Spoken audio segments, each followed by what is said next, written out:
I know. I found that out. Good evening. Sorry. We're going to begin, and thank you all for coming. I'm Christine Lamb, the president of the Friends of the Concord Free Public Library. We're delighted to welcome you here. We have a really full house. Thank you all for coming to the Miller Award. This is the 15th presentation of the Miller Award.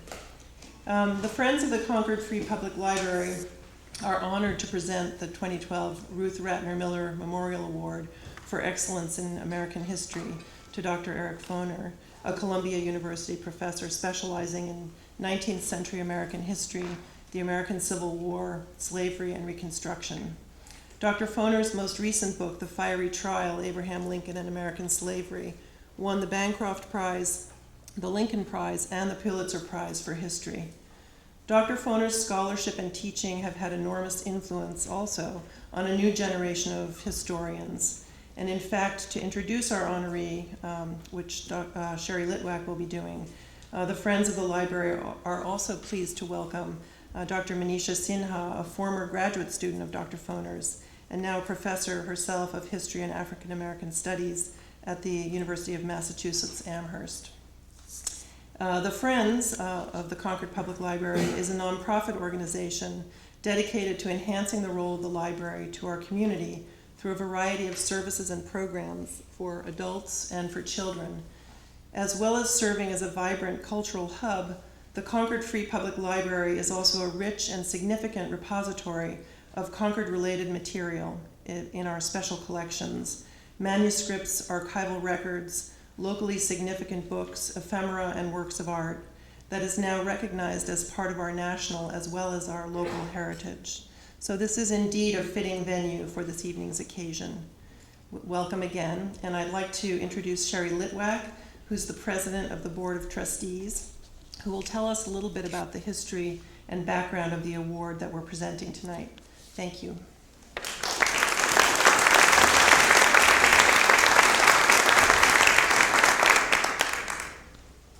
Good evening.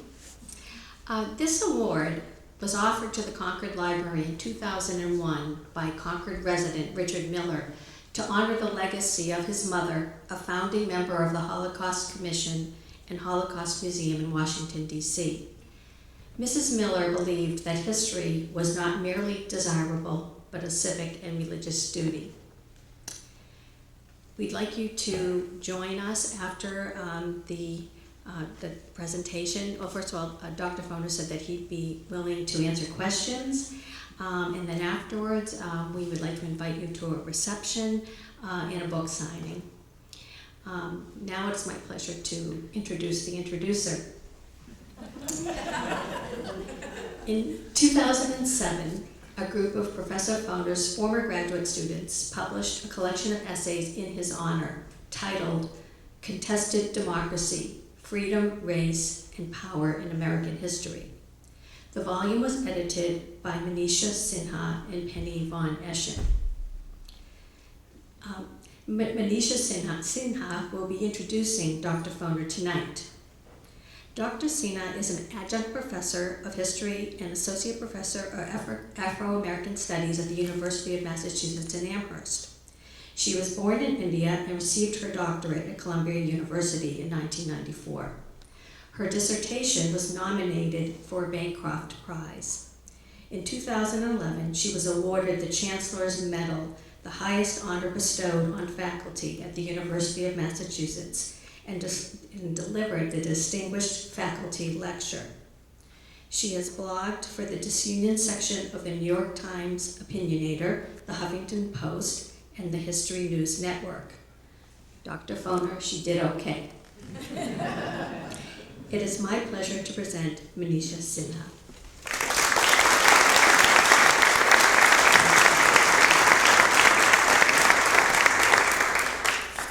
Thank you for that very kind introduction, and I guess now I will introduce the main speaker of the evening. I also must apologize for being a trifle late, but it seems every time I come to Lexington and Concord, I get lost, or my GPS sort of loses me. And you know, my son plays Fenn and Lexington Christian Academy, so I've been here many times, but I still get lost. In any case, I am delighted to introduce Professor Eric Foner, one of the most eminent American historians in the world today. Eric Foner's path-breaking publications are numerous, his outstanding accolades and honors many, and his significant influence in not just history, but our contemporary intellectual and political life wide-ranging. If I were to do them justice, I would pretty much take up all the time allotted for his lecture. But I don't want you to be alarmed. I will instead summarize for you as briefly as possible why he, in my opinion, is the foremost scholar of the Civil War era, and why we are indeed lucky to have him with us here. Eric Foner's books have done so much to shape our understanding of the Civil War period and American history that a recent scholar has referred to them as, quote, the Foner synthesis in American history. His first book, Free Soil, Free Labor, Free Men, and dauntingly enough, his dissertation, was published in 1970 and reprinted in 1995. This important book explained for the first time not just the ideology of the anti-slavery Republican Party of the 1850s, but also why ordinary Northern citizens would fight a war first to restrict the expansion of slavery and then to abolish it. A testament to its longevity and relevance is that it is probably the only book published in the 1970s that is still the last word on the subject. This book was a foretaste, if you will, of his exemplary scholarship, that even Karl Rove cites it as his favorite book in American history. Now, whatever one might think of Mr. Rove's politics, his taste in history books is impeccable. Many other books followed in quick succession, an anthology of essays on Civil War causation, whose title, Politics and Ideology in the Age of the Civil War, I cribbed shamelessly for my first book, edited collections in African American history, and his second monograph, Tom Paine and Revolutionary America, published in 1976, a model on how to write a biography that does more than simply recapitulate a life. In fact, few American historians have the broad reach of Eric Foner's scholarship that spans the history of the United States from the American Revolution to present times. His more recent works, The Story of American Freedom and Who Owns History, reveal his facility with 20th and 21st century American history and contemporary issues that few Civil War historians can claim. In fact, in this respect, he is quite unique. Like his advisor, Richard Hofstadter, and influential American historians in the past, his authority transcends particular time periods. But also like the most accomplished modern historians, his work is a product of deep research and exciting analysis. For instance, his book, Nothing But Freedom, published in 1983, looked at the problems of race, labor, and emancipation in a transnational context, long before it was fashionable to do so. It is in the era of the Civil War, however, that Eric Foner's historical contributions are truly mind-boggling. His magnum opus, the Bancroft Prize winning Reconstruction, and I should add that that was one of many prizes that this book won, was published in 1988, and it established a standard of historical scholarship that is difficult to match. I remember as a student in his Civil War and Reconstruction seminar being assigned the unenviable task of commenting on his 1,000-page manuscript. It turned out to be the best thing I ever did in graduate school. Its awe-inspiring primary research and interpretive reach was something that we could simply aspire to. Reconstruction illustrated what W.E.B. Du Bois called the role Black folk played in the reconstruction of American democracy after the Civil War.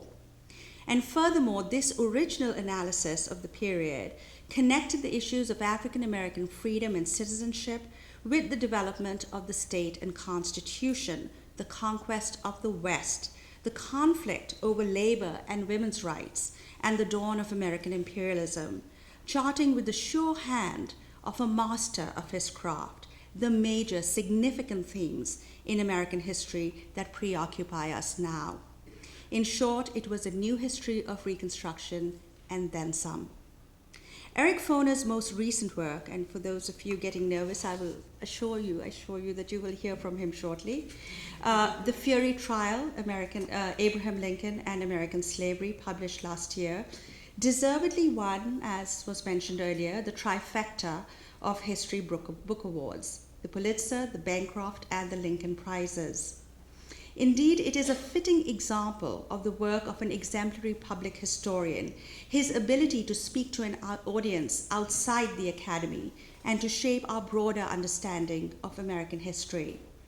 This book is a testimony to the best kind of public history, which does not dumb down intellectual work nor condescend to its reader. Instead, it represents the cutting edge of scholarship in Eric Foner's signature style, known for its clearness, brevity, and engaging use of just the right words.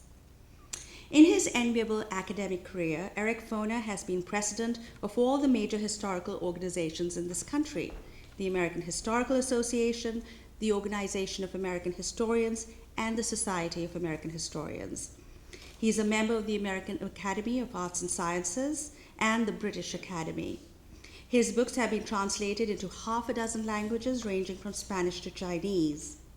Besides teaching at Columbia, where he also received his doctorate, Eric Foner has been the Harmsworth Professor of American History at Oxford University, the Pitt Professor of American History and Institutions at Cambridge University, the Fulbright Professor at Moscow State University, and the Leverhulme Scholar at the University of London.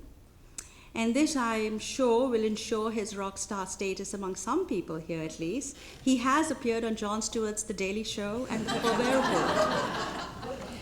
He has also appeared in The Bill Moyers Show, Charlie Rose, many PBS documentaries, and NPR shows like All Things Considered and Fresh Air, and written for major newspapers such as the New York Times and the British newspaper The Guardian, and is on the editorial board of The Nation. He has co-curated 2 acclaimed history exhibitions on the Civil War and Reconstruction. He has won every major teaching prize that Columbia University can possibly bestow on him, including the Great Teacher Award and the Presidential Award for Outstanding Teaching. So, I have the great honor of giving to you today a superb historian and to paraphrase Lincoln, the subject of his talk today, beau ideal of a scholar citizen, Eric Foner.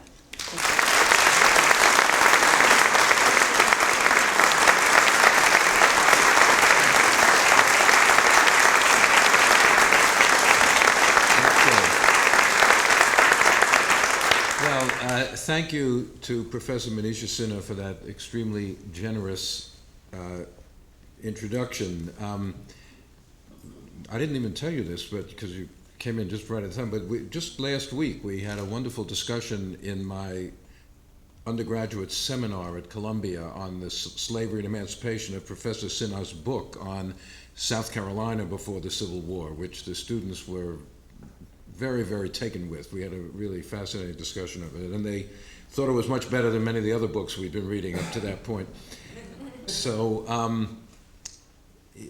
anyway, so one of the great pleasures of teaching is to see your students, I guess, first of all, get a job nowadays, and then become very distinguished, contributors to historical knowledge in their own right, as Manisha has done.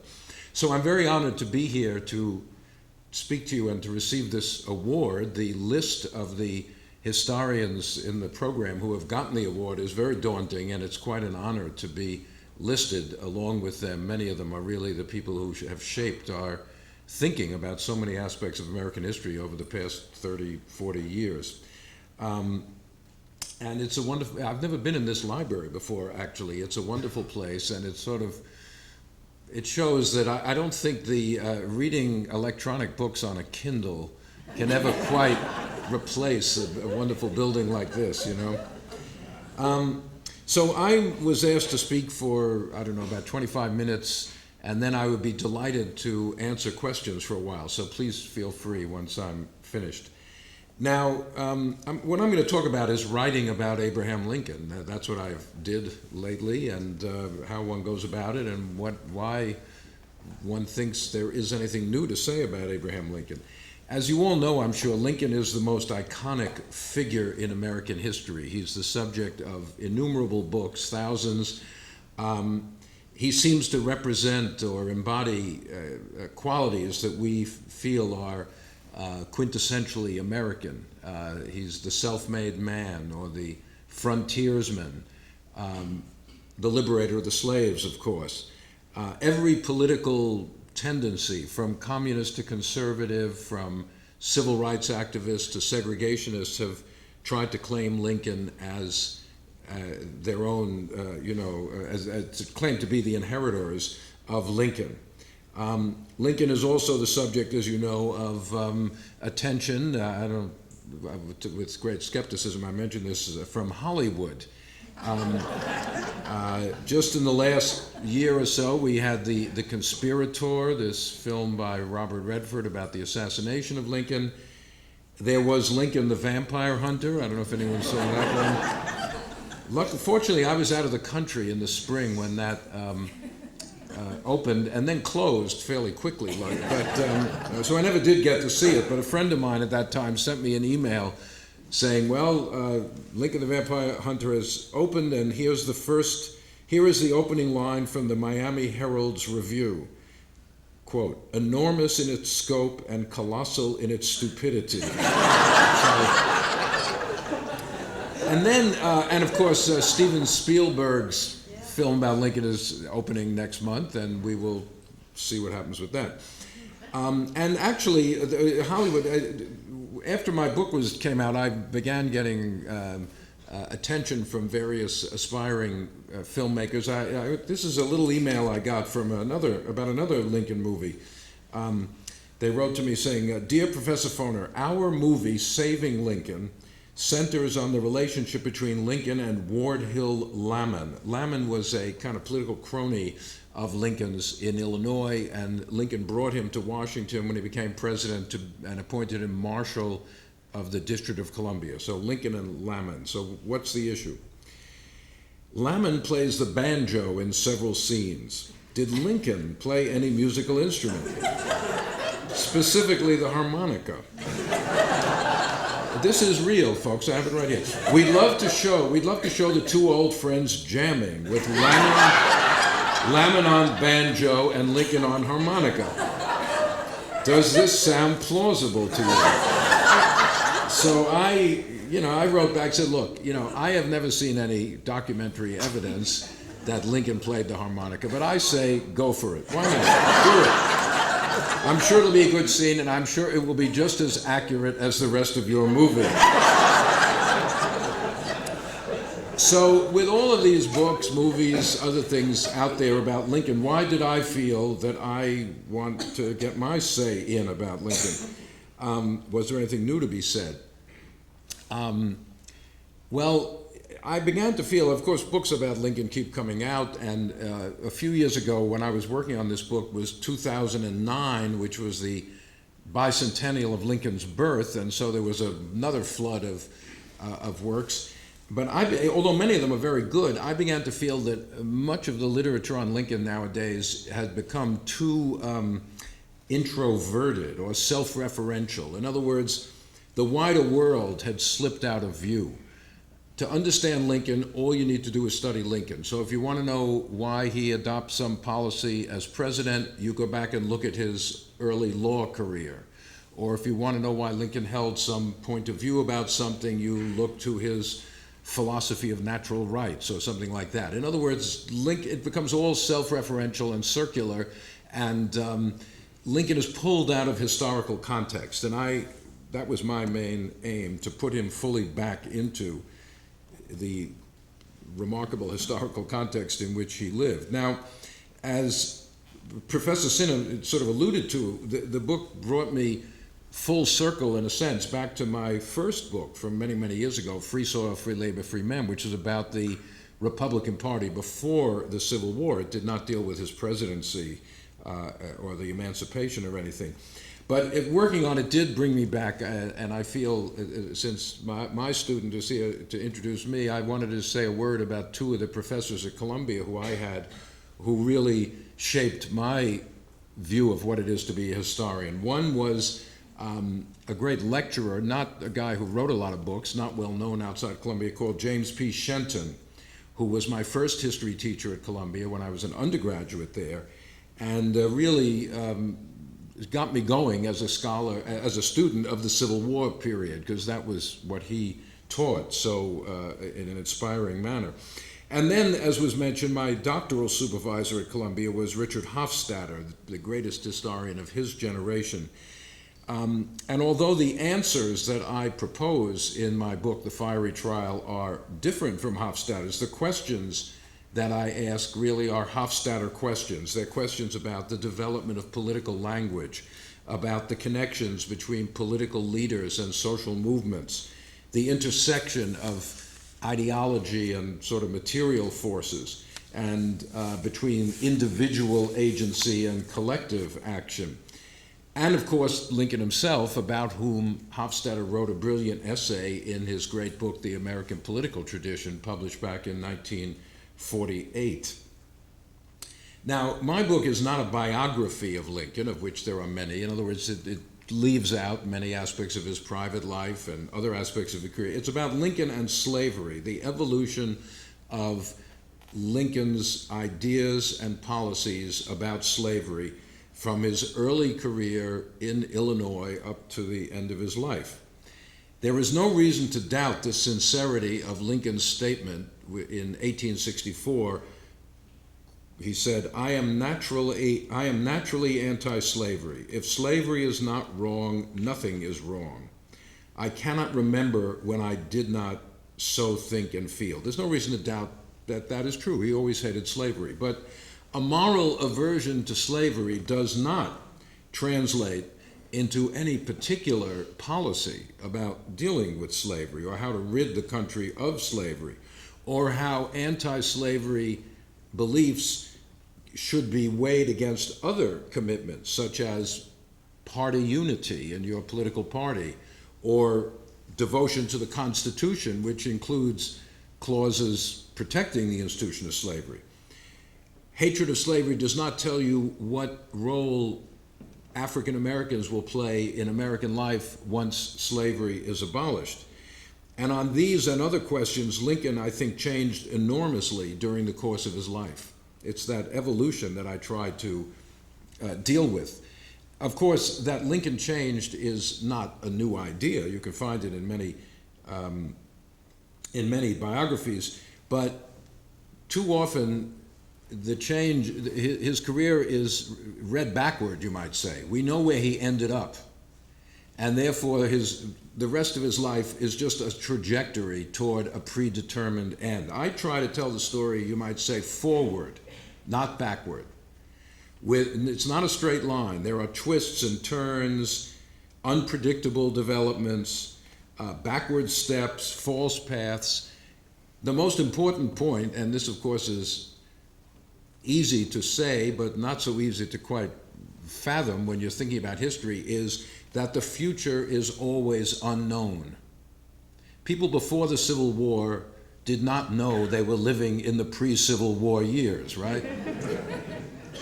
The antebellum decade. They didn't know they were in the antebellum decade. They did not know that they would see the end of slavery in their lifetimes. In fact, I quote in my book the Chicago Tribune, a great anti-slavery newspaper in the Northwest, which says in an editorial in 1858, they said, no man living will see the end of American slavery. No man living. That's 1850. How come they didn't know that within a few years slavery would be dead? Well, because nobody knows. So you try to capture that uncertainty of events, but at the same time, you have the benefit of being a historian. You know how things turned out. They didn't. And therefore, we can see tendencies. We can see things as being very important that they didn't realize were important. So you have to balance that. And so that's the story I try to tell. And viewing Lincoln in that way produced some surprises. That what I really want to do for a bit is talk about some of the things that surprised me when I was researching and writing about Lincoln, because I've studied the Civil War period all my career. I'd never written that much about Lincoln, but I certainly knew the period. But nonetheless, when you start doing research, you run into surprises. So one surprise was how long Lincoln promoted an idea which was called in that period colonization. That is, encouraging African Americans to emigrate from the United States, to leave the United States for Africa or for Haiti or for Central America. Lincoln, it's almost impossible to find anything new about Lincoln. Every single thing about Lincoln is out there somehow. No one is ever, I don't think, is going to find a trunk of letters in an attic saying, oh my God, look at all these letters by Lincoln. No, we know everything that there is out there.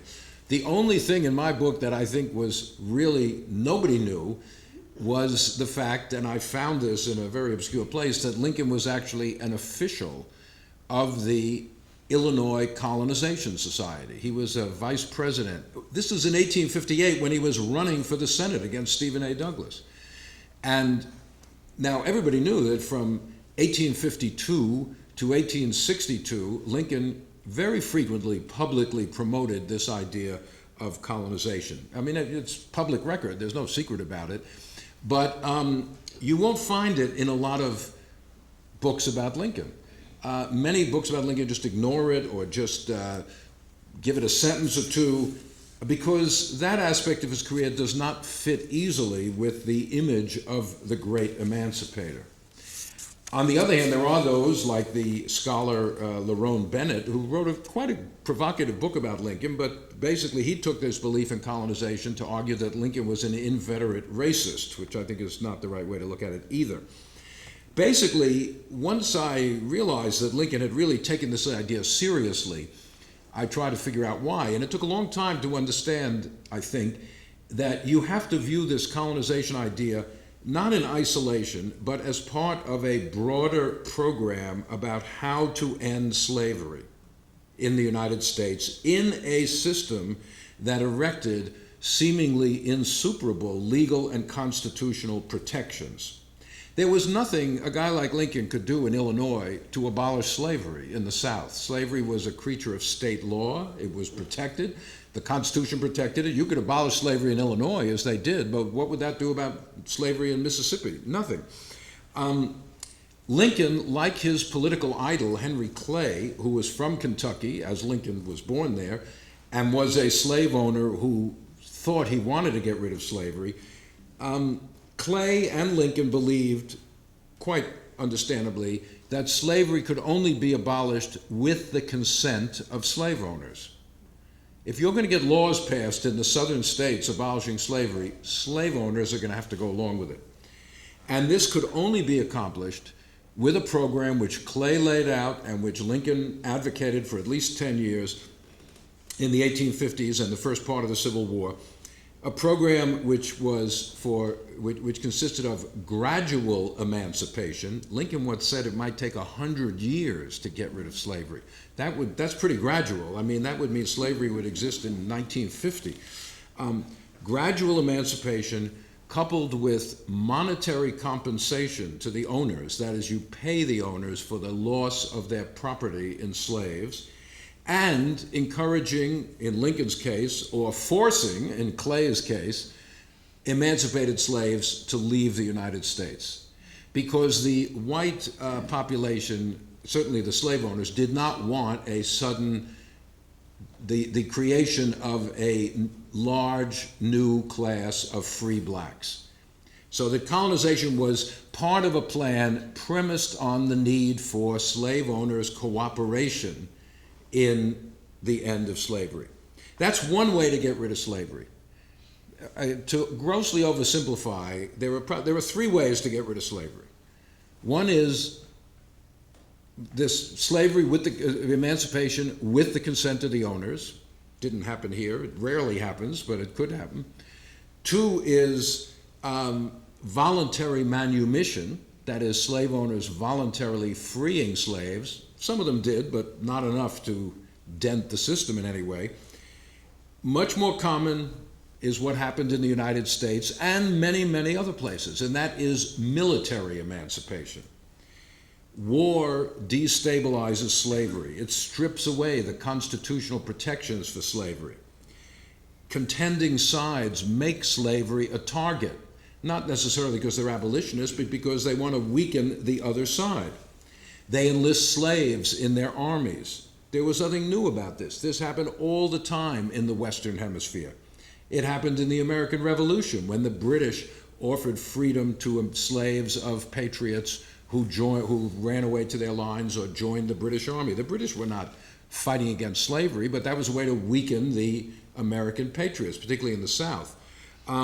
It happened in the wars of liberation in Latin America in the early 19th century, and it happened during the Civil War.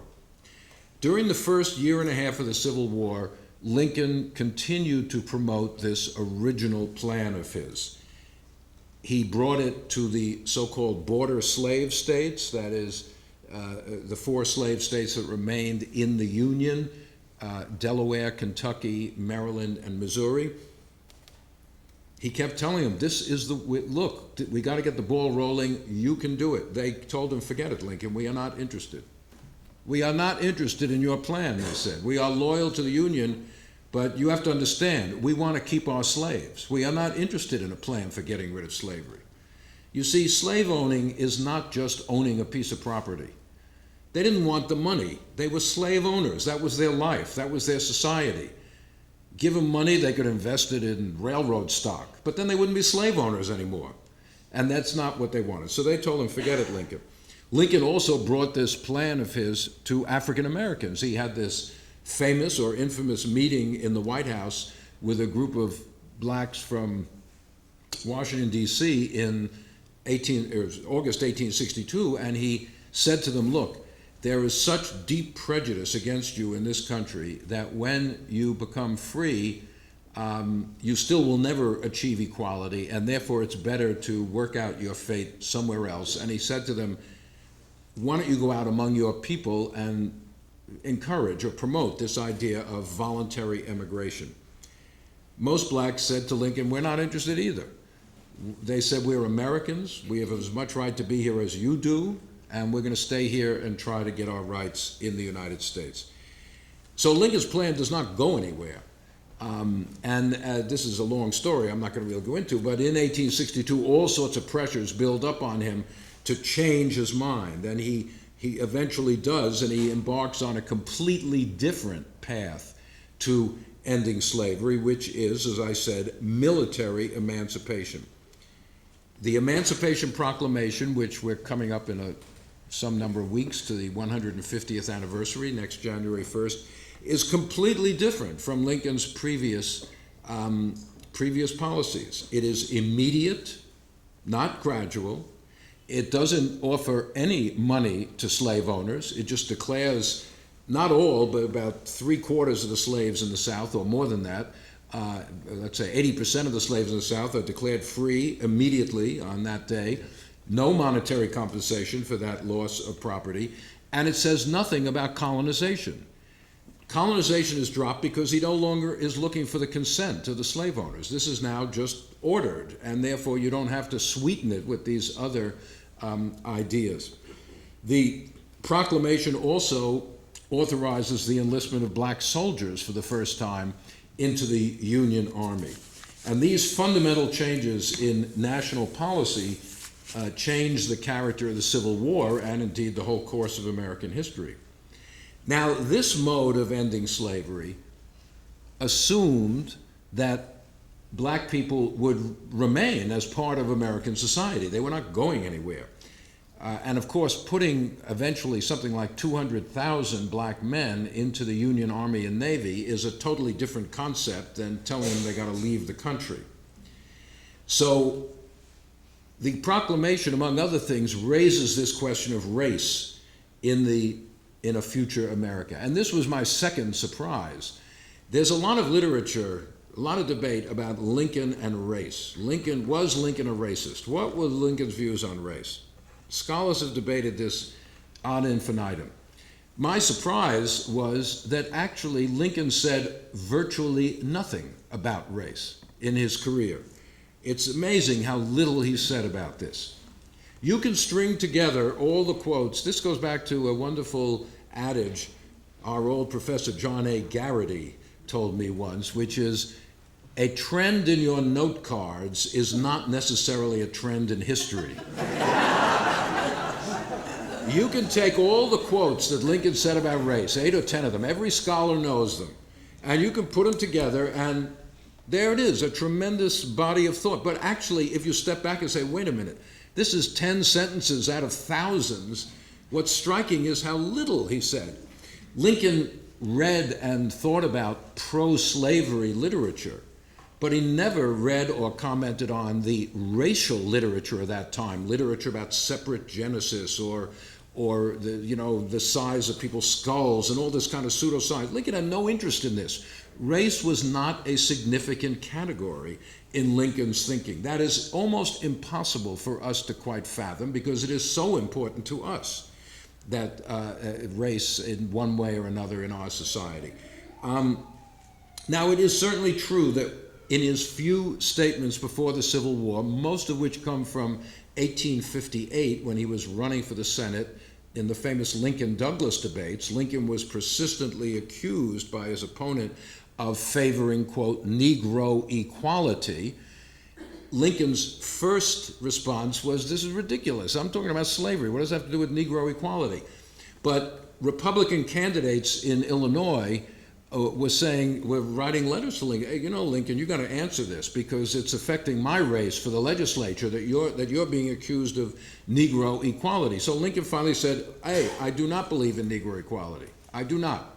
I do not believe black people should vote. I do not believe they should hold office. They are entitled to the natural rights of man, life, liberty, that's why slavery is wrong, and the pursuit of happiness, but not these other rights which each society regulates for itself. So Lincoln said that. I'm not claiming Lincoln was Martin Luther King Jr., not at all, but he shared many of the prejudices of his time, but he didn't have the visceral racism that was so prominent in that society. And it's that absence which enables him to change, I think, very dramatically in the last 2 years of the Civil War. It was only after the Emancipation Proclamation that Lincoln began thinking seriously about America as a biracial society.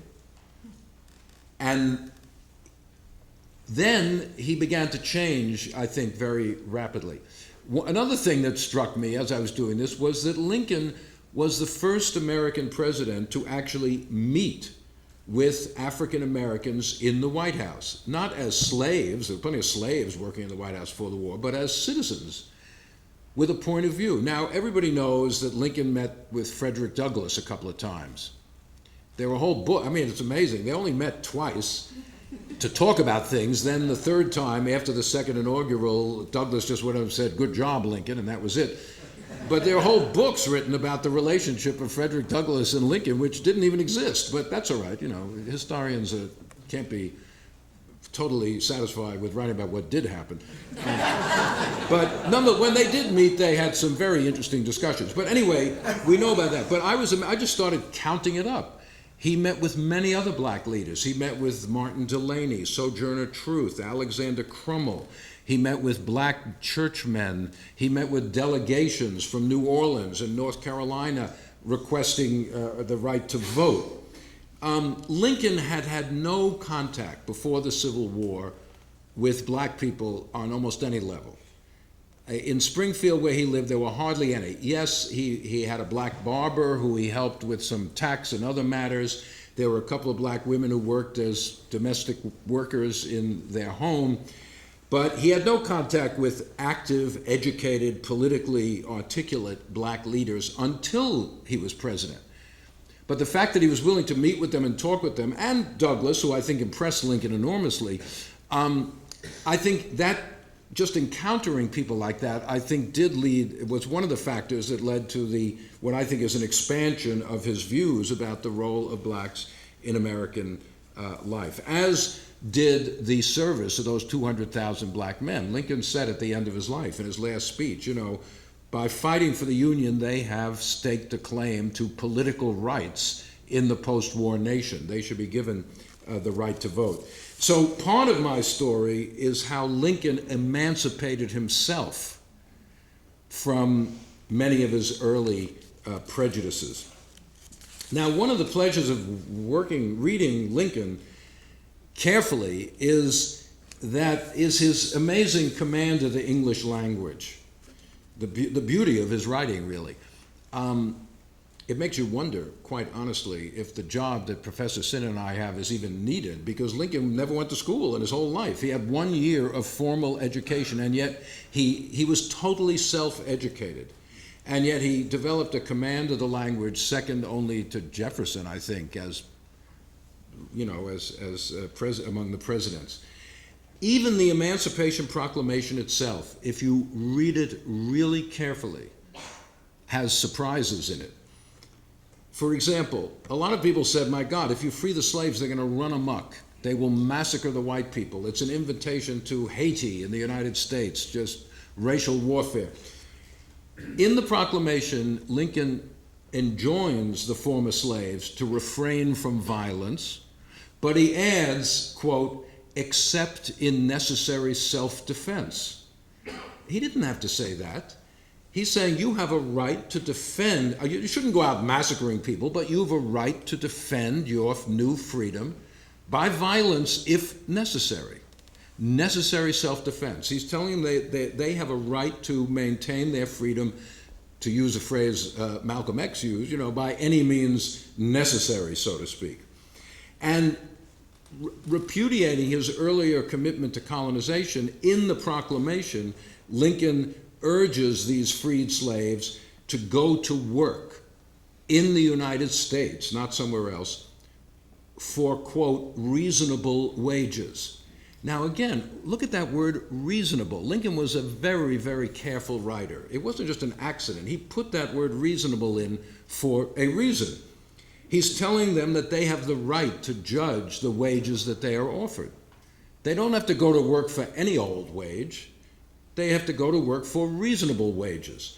In other words, Lincoln in the proclamation itself is addressing, in part, African Americans, not as property anymore, but as men and women with volition, with their own ideas, whose loyalty the Union must earn. He's trying to get them on the side of the Union in this titanic war that's going on. One final surprise, and then I will stop, had to do with the complex relationship between Lincoln and the more radical opponents of slavery, many of whom were living in this town and other such places, the abolitionists. Lincoln was a politician. Many of the abolitionists were outside of politics. I mean, they were interested in public, shaping public opinion. Many of them didn't even believe you should vote. Some of them created a political party, but the point of the party wasn't to win elections. It was to, again, be a propaganda device to spread their ideas. There's a vast historiography on Lincoln, and there's a significant historiography, although Professor Sinha is writing a book on it now, which will be a major advance. But there's a significant literature on abolitionism, but they often speak past each other. As I said, much of the work on Lincoln really doesn't understand the abolitionist movement at all, and much of the work on abolitionism doesn't take Lincoln seriously because he's not nearly as radical as these abolitionists are. But to quote the man, or to refer to the man who said that my first book was his favorite work of history, Karl Rove, Lincoln understood that the abolitionists and radical Republicans who were sort of like them in politics were, in effect, the base of the Republican Party, to use a modern term. You don't win just with your base, but you'd be pretty stupid to get rid of your base, to kick your base out of the party, to refuse to work with your base.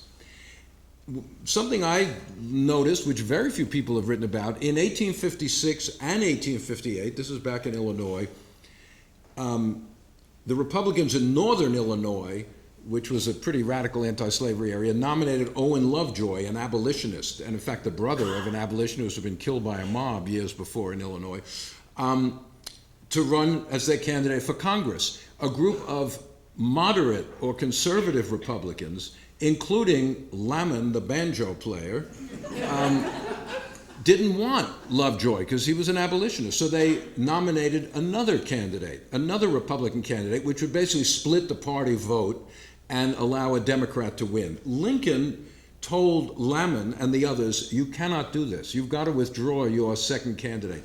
Lovejoy is the candidate of the Republican Party. Lincoln went up to the district and he wrote to Lamon, he said, you know, I was up there.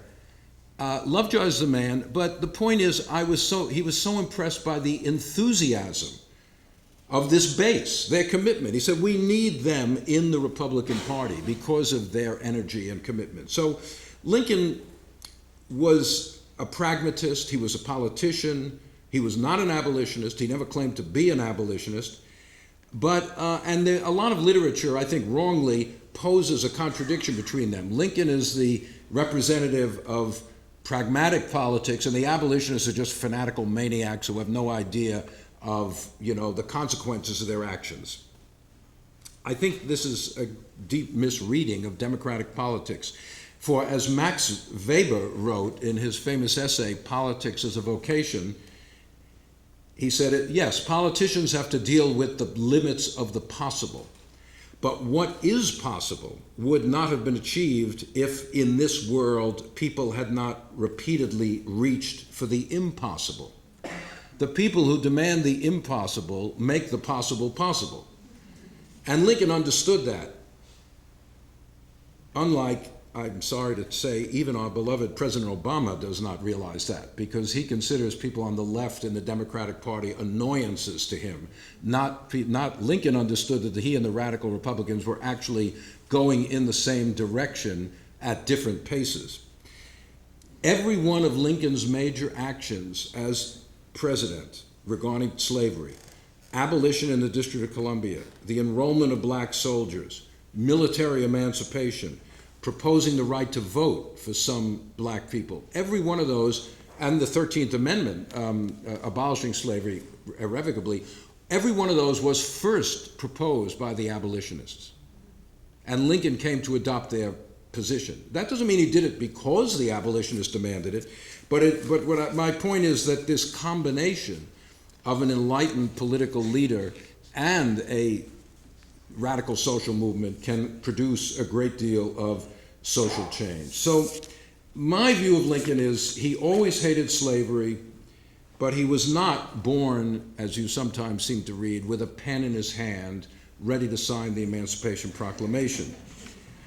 Lincoln changed enormously as the stage on which he operated expanded. He was a local politician, then an Illinois politician, then a northern politician, finally president of the nation.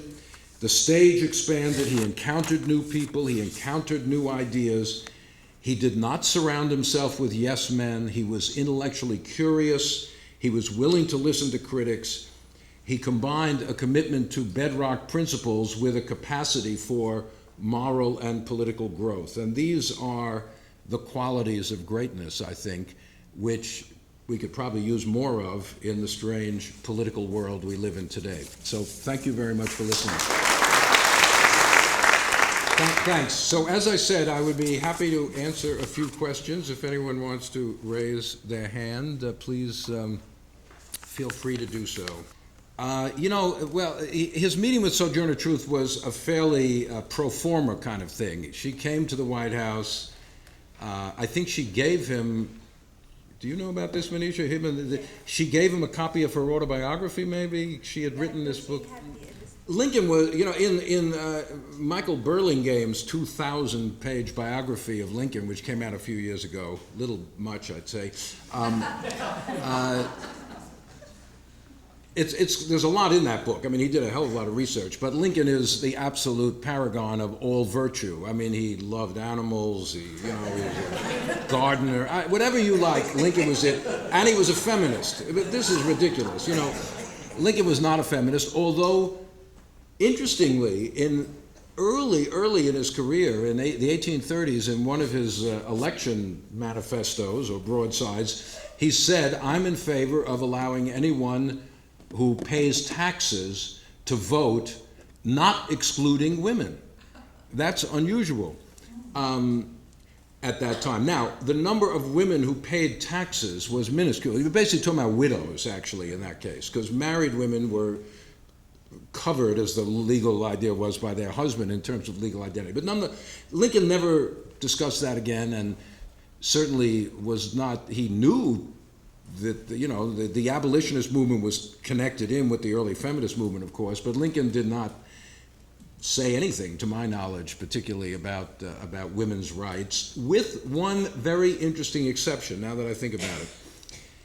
In his debates in the 1858 with Stephen A. Douglas, when accused of Negro equality, in one speech he says, it's hard for us to quite understand. That was like the nuclear weapon of politics, to accuse you of believing in Negro equality. It was like calling someone a communist in the 1950s. If you could make people think your opponent believed in Negro equality, forget it, they'd never win. So Douglas was hammering him.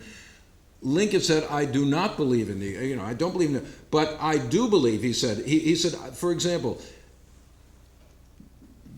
the fact that I don't want to marry a black woman, the fact that I don't want to hold a black woman as a slave does not mean I want to marry her. They're talking about interracial marriage. She is not my equal in many respects, but in her natural right to eat the bread she earns with her own hands, that is, to the right to the fruits of her own labor, she is my equal and the equal of all others. You see, he's saying not only race, but gender should not deprive someone of this basic natural right to enjoy the fruits of your own labor, which slavery, of course, violates. So that was an unusual way of putting it, and Lincoln, does do that in that case. Okay, let's see. Yes, way in the back. Did Lincoln change his position on what the consequences of a liberated black community, particularly in the South, even in the border states, would be after the war? Did he think somehow it would be more harmonious or less politically contentious than he did during his colonization era? Or did he simply conclude it didn't matter, there was a higher moral imperative? Lincoln, as I said, I think Lincoln did not, before the Emancipation Proclamation, Lincoln's views of the black population were essentially that they were an alien group within American society. They had been unnaturally uprooted from their homeland in Africa, subjected to what he said to the black group, the greatest wrong ever suffered by any people. That's a pretty strong indictment of slavery. But not an intrinsic part of American life. In fact, in 1854, in his great Peoria speech, he said, if I were given all the power to deal with this, my first impulse would be to free the slaves and send them to Africa, their native land. See, that's their native land. They're not really Americans. Now, of course, it wasn't the native land of black people by then. The vast majority had been born in the United States. The slave trade from Africa was cut off actually around 1770 with the beginning of the American Revolution. Then it was reopened a little bit by Manisha's favorite state, South Carolina, in the early 19th century, and then cut off again in 1808. So most black people were born here or with 2 or 3 generations, but he says their native land. With emancipation, as I say, he comes to realize this is going to be a biracial society, and he starts thinking about how that's going to be, given the fact that he says repeatedly that racism is so deeply embedded in American life. And, it's interesting. I don't want to go into this too much, but people often misunderstand. Why should black people leave the country? Henry Clay had a perfectly good reason for him. Blacks are criminal-minded, dangerous. If they become free, they will run amok. They cannot live as free people. They should be free, but somewhere else. Lincoln never said anything like that. He never accused blacks. He never even said they were mentally inferior, culturally inferior, nothing like that. Thomas Jefferson, also a strong believer in colonization, he knew why. He says it in Notes on the State of Virginia. If you free the slaves and don't send them out of the country, what will follow? Amalgamation. You know what I'm talking about. Jefferson practiced amalgamation. But he didn't believe it. He thought it was a bad idea. That's why they all have to be sent out of the country. Lincoln never said that either.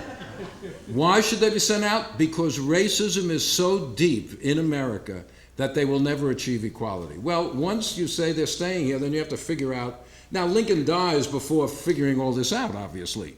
And had he lived, maybe things would have worked out somewhat differently. Who knows? That's counterfactual history. But I do know that he was succeeded by one of the two worst presidents in American history, Andrew Johnson. And that was a tragedy for black America and white America, I think. Yes, you had a question here. You've done so much work on the whole idea of changing meanings of freedom. Yeah. Did you see any change in Lincoln's conception of freedom? That's an interesting question. Lincoln doesn't really use the word freedom all that much. Although, of course, it's essential to the whole debate over slavery. He doesn't talk a lot about what will, this is related to the previous question, about what will come after slavery. To him, primarily, slavery is an abstraction. It's a matter of principle. It's a violation of basic principles.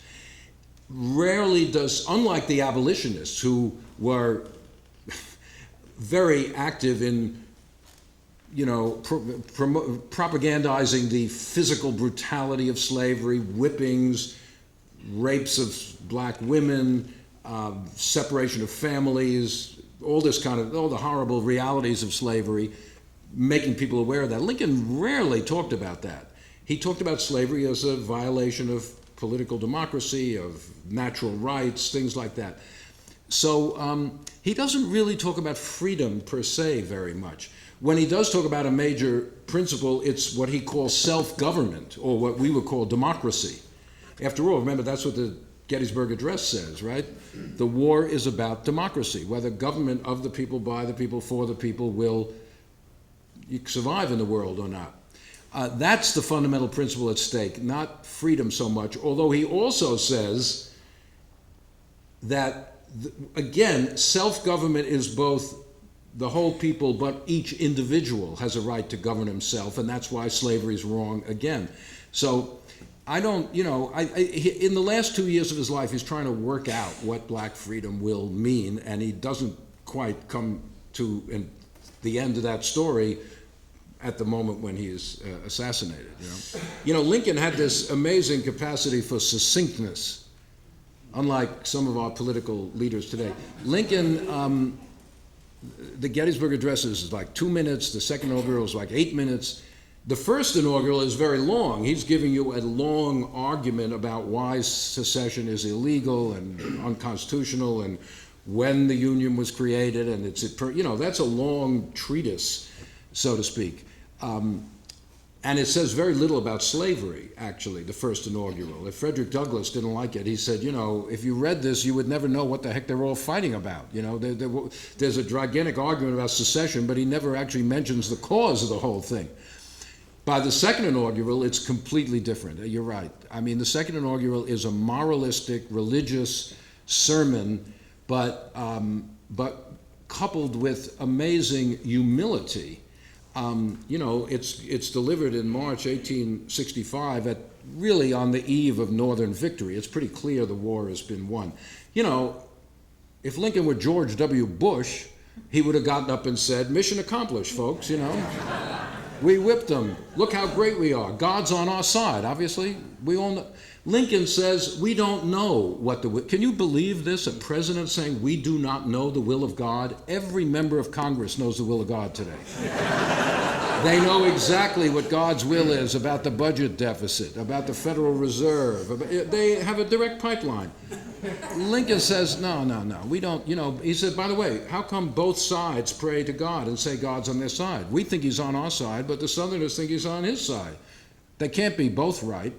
Maybe God's will is something different altogether. Maybe this war is a punishment to the nation for the sin of slavery. Not the South, the nation. The whole nation has been complicitous in this evil of slavery. And then he goes on to, among other things, as I said, he doesn't normally talk about the physical reality of slavery, but in the second inaugural he does. He says, look, this war may have to continue until every drop of blood drawn by the lash is repaid by another drawn by the sword. In other words, Lincoln is saying that the violence of the Civil War is terrible, but it has been preceded by 250 years of the violence of slavery. That's the moral equation here. So in the second inaugural, unlike the first, he is asking the country to confront the legacy of slavery for American life, something very, very difficult to do. And certainly at a moment of victory and celebration, a lot of people didn't like that speech, you know? They thought it was a little morose and not celebratory enough. Lincoln wrote this to a friend, he said, "I know why they don't like my speech. Men are not flattered by when it is pointed out that their will is not the same as the will of God." So, but yeah, so I think the second inaugural is a very good example of this evolution of Lincoln's thinking that I am trying to explain in the book. I kind of, well, why history is an odd thing, because on the one hand, my father was a historian, my uncle Philip S. Foner was a historian, but when I went to college, I wanted to be an astronomer. Honestly, I took math, calculus, I took physics, I took astronomy for 2 years. I never took a history course. Then I kind of reached the limits of my ability, actually, I guess you'd say, in advanced calculus. And I got into this seminar with James Shenton, who I mentioned, on the Civil War era. And it shows you what an inspiring teacher can do for a student or to a student. You know, I mean, that sort of just got me so fascinated by, you know, and he was such a wonderful teacher. And of course, you know, this is early 60s, but the civil rights, yeah, this is when the civil rights movement is rising to its peak. And many, many people are writing about slavery, about race, about where's all this coming from. There was a tremendous ferment in historical literature trying to find, you know, the past that had led up to the civil rights revolution. And so I got very inspired by those questions. Why Lincoln now? You know, honestly, as I said, I write books when I get annoyed at what's out there. I've gotten just annoyed at the Lincoln literature. I just think so much of it doesn't understand Lincoln, or is, as I say, it abstracts Lincoln, and it doesn't understand the world. I came at him from understanding the whole history very well, not knowing as much about Lincoln as I came to know. But I just, whenever reading this, I said, that's not what's going on. That's not what's going on. Whenever they refer to the Republican Party, the abolitionists, the Civil War, they just don't know what the current thinking is. So I just felt that there was a gap there, even though there's so many books about Lincoln, of really bringing up-to-date modern scholarship on the 19th century to bear on Lincoln. One of the peculiarities of Lincoln, and you know, there are plenty of good books about Lincoln. One of the greatest ones was written by, I think, David Donald. Didn't he win this award one year? Yeah, well, his biography of Lincoln is still a wonderful book. Great Harvard historian, you know, but a lot of books on Lincoln are not actually written by historians. Interesting. They're written by lawyers, they're written by political philosophers, they're written by political scientists. They're written by historians who are outside the academic world. Many of them are good writers, like Doris Goodwin, a very, very successful book on Lincoln, but Doris is not an academic historian. I don't say it as a criticism, except she's not interested in the debates that are going on within the historical profession about 19th century American history. She's writing from a different perspective, which is fine, and you know, many, many people read that book. But the number of people writing about Lincoln who were really totally versed in the current historical thinking are much fewer than one might think. So I just felt there was a need for that. I guess that's what got me going, I guess. Anyway, I guess there's refreshments out. So thank you all for listening.